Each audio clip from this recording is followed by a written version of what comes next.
প্রশাসনের কাছে একটাই দাবি রেখেছিলাম আমি, সেটা জজ সাহেবের মাধ্যমে, যে যিনি মাননীয় ভিকটিম লেডি, ওনার ফোনটা সিজ হয়েছে কিনা, যদি সিজ হয়ে থাকে তাহলে সেই ফোনটা এফএসএলে গেছে কিনা, ওনার ফোনের সিডিআরগুলো কালেক্ট করা হয়েছে কিনা, কেন এইগুলোর উপর তদন্ত অনেকটা দাঁড়িয়ে আছে। এখনো পর্যন্ত আপনারা শুধু এক চোখে দেখে এসেছেন। আশা করবো প্রেসের কাছে, প্রেস তো চতুর্থ স্তম্ভ, আপনারা দুটো চোখ খুলে দেখুন, আপনাদের কাছে এটা প্রমাণ হয়ে যাবে। কেন আপনারা তো এফআইআর কপিও পেয়েছেন, আশা করি আপনারা সব দেখিয়েছেন অনেক চ্যানেলে। এফআইআর কপি দেখলে আমার মনে হয় কাউকে আইনজীবী হতে হবে। এফআইআর কপি দেখলে বোঝা যাবে এটা একটা ষড়যন্ত্র, একে ফাঁসানো হয়েছে। কি পাওয়া যেতে পারে সেটা প্রসিকিউশন বলবে। আপনাদেরকে তো প্রসিকিউশনের সমস্ত খবর দিচ্ছে যে গায়ে আঁচড় পাওয়া গেছে। প্রসিকিউশনকে এই কথাটা বলেছে যে তার ঘাড়ে একখানা লাভ বাইট পাওয়া গেছে, মনোজিৎ মিশ্রার এই কথাটা আপনাদেরকে প্রসিকিউশন বলেনি। যদি রেপ হয় কোনোদিন লাভ বাইট পাওয়া যায় না, যেটা আমি আমার ক্লায়েন্টের সঙ্গে দেখা করে তাকে এক্সামিন করে এসে আপনাদের সামনে বলছি। গণধর্ষণ হয়নি বলে যুক্তিতে বলছি। সমস্ত যুক্তি যদি আমি এখনই বলে দিই তাহলে তো প্রসিকিউশন এখন থেকেই আরো বেশি করে লেগে পড়বে ওকে কিভাবে কি করা যায়। আপনারা আস্তে আস্তে সব পাবেন। আর আজকে আমার যে দুটো পিও ভিজিট করতে গেছি এই কারণে, আমরাও জানি, আমরাও লয়ের স্টুডেন্ট, আমরা জানি পিও ভিজিট চার্জশিটের আগে করা যায় না। কিন্তু পিও ভিজিট যদি নানা রকম সংস্থা এসে করতে পারে তাহলে as a advocate defence lawyer আমরা কেন ওখানে ভিজিট করতে পারবো না? যেখানে আমরা ওনাদের রিমান্ডে আজকে দেখতে পেয়েছি যে ওনারা লিখে দিয়েছেন যে পিও থেকে অনেক কিছু ওনারা সিজ করেছেন, সেগুলো এফএসএল এ পাঠিয়ে দিয়েছেন। এই মুহূর্তে ওনাদের ওখান থেকে কোনো এভিডেন্স কালেক্ট করার জায়গায় নেই। যখন এই কথাটা প্রসিকিউশন থেকে বলা হচ্ছে তাহলে তো আমার মনে হয় না পিও ভিজিট করাটা কোনো অন্যায় কাজ। এবং আমরা একা যাবো বলিনি, আমরা বলছি লোকাল পুলিশ স্টেশনের ওসিকে বলা হোক, উনি পুলিশ দিক, ওনাদের সঙ্গে যান। আপনারা যে ভিডিওটা দেখেছেন, নির্যাতনের কোনো ভিডিও আপনারা দেখেছেন, আপনারা তো শুনেছেন। হ্যাঁ, দাবি করা হচ্ছে, আমিও আপনাকে দাবি করছি এইটা কোনো নির্যাতনের ভিডিও নয়। প্রসিকিউশন আপনাদেরকে লোকাচ্ছে, এইটা আমার দাবি। প্রসিকিউশন থেকে যেমন দাবি করা হয়েছে যে ওই ভিডিওর মধ্যে নির্যাতন করা হয়েছে, সেরকম আমি ডিফেন্স থেকে দায়িত্ব নিয়ে বলছি ওর মধ্যে কোনো নির্যাতনের ভিডিও নেই। কিসের ভিডিও আছে? আপনারা বড় হয়েছেন যথেষ্ট, এত বছর ধরে ওখানে আপনারা প্রেসে কাজ করছেন, আপনারা বুঝতেই পারছেন কিসের। আমি তো বলেই দিলাম লাভ বাইট যদি কারো গলায় থাকে তাহলে কি ভিডিও হতে পারে। যে আপনি যে দাবি করছেন ষড়যন্ত্র হয়েছে বা অন্যান্য সেই জায়গা থেকে আইনি মতে আপনি বেল প্রেয়ার করলেন না? বেল প্রেয়ার করার দেখুন যেসব সেকশনগুলো দিয়েছে, আমার মনে হয় ম্যাজিস্ট্রেটের কাছে বেল এই বেল অ্যাপ্লিকেশনটা করলে কোনো লাভ হয়। তার বদলে আমি মনে করি যতক্ষণ না পর্যন্ত প্রসিকিউশন আরো একটু অগ্রগতি পাবে না, আমার বেল পিটিশন করাটা ঠিক হবে।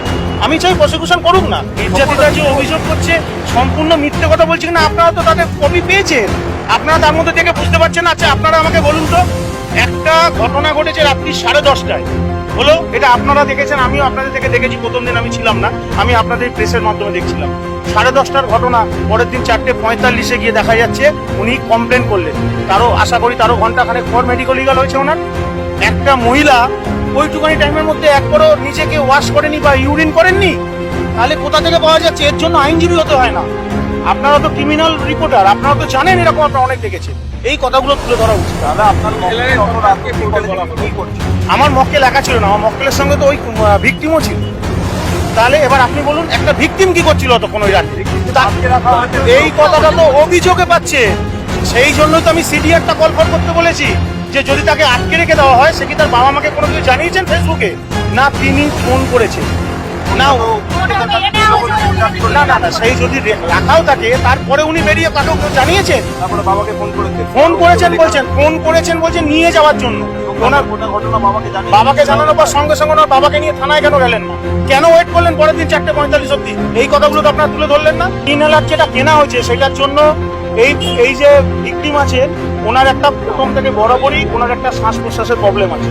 এইটা তো যদি ধরুন আপনাদের মধ্যে যদি কারোর প্রবলেম হয়, আমি মনে করি যে এক্ষুনি সেটা আমরাও কেউ না কেউ করবো আপনাদের ক্যাটাগরি লাইফ, বা আমিও যদি আপনার সঙ্গে বলতে তো শ্বাসকষ্ট হয় আপনারাও এনে দেবেন। এটা তো হিউম্যান নেচার। না সরকারি আইনজীবী তো অনেক কিছু বলতে পারেন, এখন ছুঁচো গিলে নিয়েছেন আর বার করবেন কিন্তু উনি নিজেও জানেন এই ঘটনাটা কি ঘটনা, কিন্তু কিছু তো করার নেই। আপনারা ঝাঁপিয়ে পড়েছেন, আপনারা চতুর্থ সম্ভব, ওনাকে সেই জন্য এই কথাগুলো বলতে হচ্ছে। আমাকে একটা কথা বলুন তো, এতদিন পর্যন্ত তো কেউ করেনি। ওই কলেজের ছাত্রী উনি ঢুকেছেন কতদিন হয়েছে? আমাদের কাছে তো এরকম অনেক এভিডেন্স আছে, পরে আপনাদের কাছে আস্তে আস্তে দেবো যে ওই ছাত্রী আর কি করে। কিন্তু যেহেতু উনি এখন ভিকটিম লেডি, না তো ওনার নাম বলতে পারবো, না তো আপনাদের সামনে কিছু আমি এখন প্রডিউস করতে পারবো। কিন্তু কোর্টের কাছে আমি যেরকম ভাবে বলার যে ভিকটিম এ কি কি করেন সেগুলো আমি করতে বলতেই পারবো। কিন্তু মনোজিতের বিরুদ্ধে তো এর আগেও একাধিক অভিযোগ রয়েছে। না, অভিযোগ তারা কেউ সামনে এসে বলেনি, এখন চাপে পড়ে হয়তো অন্যরকম রাজনৈতিক চাপ আছে সেই জন্য সব বলছে। কেস হয়েছে। না যে কেস, শুনুন, রাজনীতি করতে গেলে এরকম অনেক রাজনৈতিক নেতা আছে, তাদেরও অনেক মামলা হয়েছে। এমনকি আপনাদের এরকম অনেক রিপোর্টার আছে যারা সত্যি ঘটনা করতে গিয়ে 354 মামলা খেয়েছে। ওই তখন তো আপনারা বলেননি যে এই ঘটনাটা সত্য ঘটনা, তখন তো আপনারা প্রত্যেকটা প্রেস বলেছেন এটা মিথ্যে ঘটনা। তখন আমাদের একটা আইনজীবী সংগঠনও বলেছিল এটা মিথ্যে ঘটনা। তাহলে যে কোনো কারোর বিরুদ্ধে অভিযুক্ত হলেই কাউকে আপনারা বানিয়ে দেবেন। আপনার বক্তব্য অনুযায়ী তাহলে আপনার মক্কেল তিনি ধর্ষণ করেননি, তিনি আমার মক্কেল করেন। আমরা যেহেতু এখন এই মুহূর্তে আমাদের প্রসিকিউশন, এখন আমরা বলেছি প্রসিকিউশনকে সহযোগিতা করব, আগে হয়ে যাক, পরের থেকে আরো জানবেন। ঠিক আপনি তাহলে স্বীকার করছেন যে কলেজে ঘটেছে, কোথায় করেছে আমি কিচ্ছু বলতে পারবো না আপনাদেরকে এখন। আমি এইটুখানি জানি কলেজে ওখানে ওই সময় অনেকেই উপস্থিত ছিল এবং এরকম কোনো ঘটনা আমি পাইনি। আর যেটা বলা হচ্ছে সিসিটিভিতে দেখা গেছে মেয়েটিকে কিডন্যাপ করা হচ্ছে, এগুলো সম্পূর্ণ মিথ্যে কথা বলছে মাননীয় ভিকটিম। আমি এই মুহূর্তে ওনার ব্যাপারে আর কিছু বলতে চাই।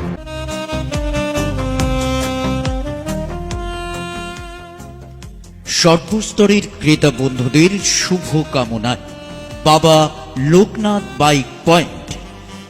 আমাদের এখানে যে কোনো কোম্পানির বাইক ক্রয় এবং বিক্রয় করা হয়। অবশ্যই মনে রাখবেন ফাইন্যান্সের সুব্যবস্থা আছে। প্রোপাইটার দিবাকর দেবনাথ ওরফে বাপি। Mobile number 9002195367। আমাদের ঠিকানা 12 নম্বর জাতীয় সড়ক, শান্তিপুর বাইপাস, পাওয়ার হাউসের নিকট, শান্তিপুর, নদিয়া।